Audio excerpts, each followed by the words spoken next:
Let's make the ultimate no-fuss chocolate cake. This is a 1 bowl, 1 tin kind of recipe. You don't even need a stand mixer, so go and preheat your oven and let's get started.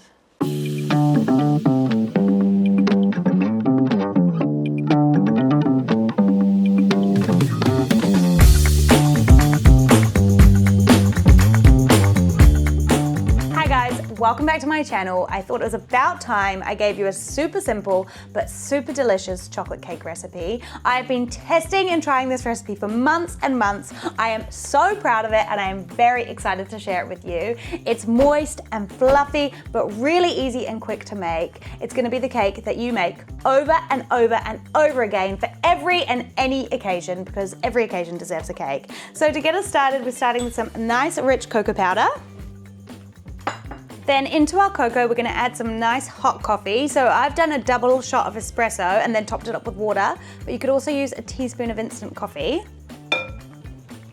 Now the coffee helps to bring out the flavor of the cocoa, so it's important that it's really hot. And then we're gonna give this a nice whisk until it's lovely and glossy.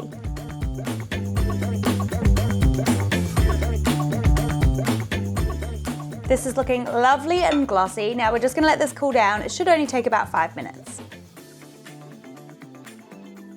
Now that it's cooled down, we're gonna add in some caster sugar and some oil. You can use any neutral oil. I've gone for vegetable oil, but canola oil would work just as well. And then 1 egg. Then we'll whisk that together.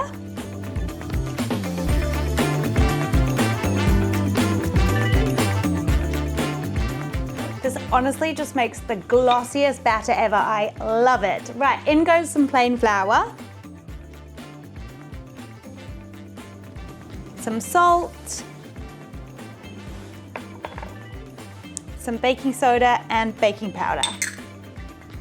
Right, we'll whisk that together.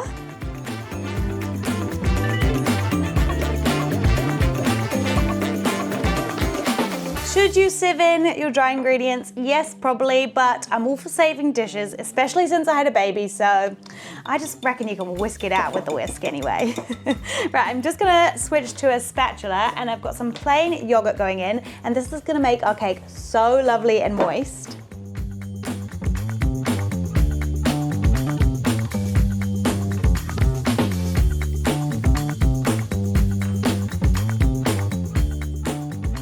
Fold that through.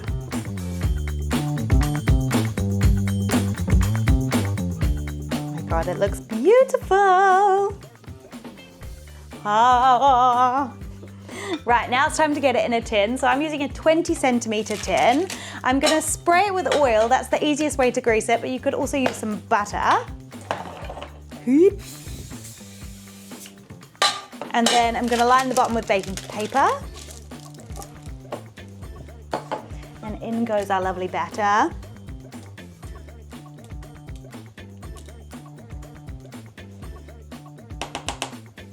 Yum, yum, yum. Right, just before we pop it in the oven, we're gonna give it a little tap on the bench, and that just helps release any bubbles. Now this is gonna bake for about 30 minutes. It should be lovely and risen and spongy on the top. You could pop a skewer or a knife in to test it. If it comes out clean or with just a few crumbs, it's ready. While our cake is in the oven, we're gonna make a silky, buttery milk chocolate ganache. This is my all-time favorite way to ice a cake. Get out of here, buttercream. I mean, I do love buttercream, but chocolate ganache is just on another level. And we need some really good quality chocolate. My all-time favorite is the humble Whittakers. It's just perfect.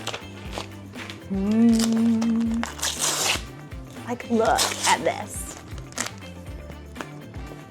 It's so good! Okay, we need 150 grams and I'm gonna pop it into a heat-proof bowl. Perfect. One for the bowl, one for me. And we're just gonna break this up. Perfect. Into here, we're gonna add some butter. The great thing about this recipe is you can really easy scale it up, scale it down. So it's 2 parts chocolate to 1 part butter and 1 part cream. Now we're gonna melt this together over a bain-marie. So I've got about 2 centimeters of simmering water in my pot here that we're gonna pop the bowl over. You could also melt this in the microwave, so just 30 seconds at a time, making sure to give it a good mix until it's nearly melted. So we'll just keep this moving gently as it melts.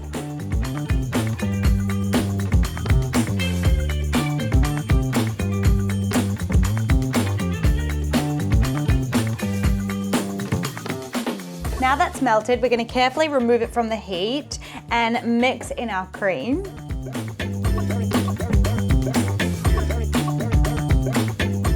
And we'll just keep mixing that until all the cream is incorporated. And my cream is cold, so it almost starts to emulsify our chocolate ganache. It's going to look so shiny and beautifully glossy. This is honestly just so gorgeous and glossy. I love it. Now, ideally you want this to cool at room temperature so it cools really nice and evenly, but if you're running short on time, you can pop it into the fridge. Just give it a mix every so often so it cools nice and evenly. And we want to cool it until it's a lovely, thick, spreadable consistency. I'm going to cover it up with Glad wrap. And we want to push the Glad wrap down onto the surface of the ganache to stop the skin from forming. Lovely. Now let's go check on our cake. My cake is baked. It smells phenomenal. I let it cool for about 10 to 15 minutes in the tin. And now we're going to flip it upside down onto a sheet of baking paper and let it cool upside down, which is going to help it have a nice level top. So be careful, it'll be quite hot. Push it down.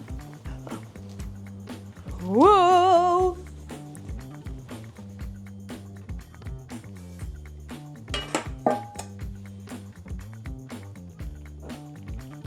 Look how moist that is. I'm so excited. Now we'll just leave this to cool and then we'll come back to decorate. My cake is cool. My ganache is so silky and beautifully set. The sun is going down, it's in my eyeballs.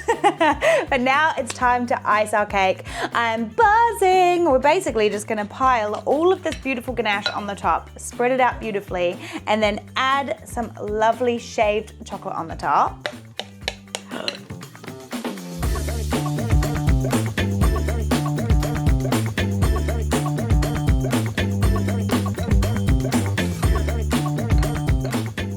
So I'm just using my offset spatula just to kind of push it out to the edges, give it a bit of a wavy. I love it to be quite rustic here. My God, it just looks divine. So good.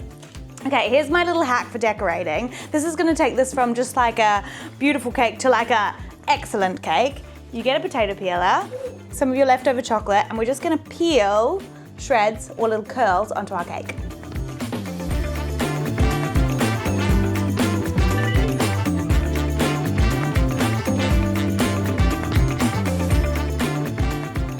I love the chocolate shavings. I feel like they add such a beautiful effect. How good does this look? I am so excited. Let's cut a slice.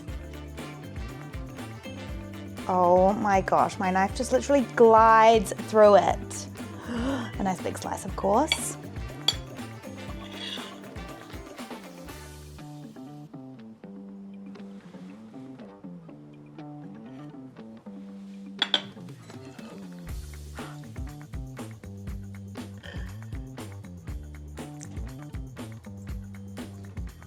Oh my God. It's actually so good. I know it's my recipe and I took my own horn, but it's flippin' yum. I hope you have a go at making this. I hope you love it as much as I do. If you do have a go, send me a photo over on Instagram. I love hearing from you. I feel like there's chocolate all in my teeth. It's absolutely delicious. As always, I will leave all the measurements down below, or if you'd like the full written recipe, you can find it on my Substack. There is a teeny subscription fee, but I have heaps of recipes on there. I upload a new one every single Monday, and it really supports me. I hope you enjoy this. I hope your day is full of cake. It's just so good.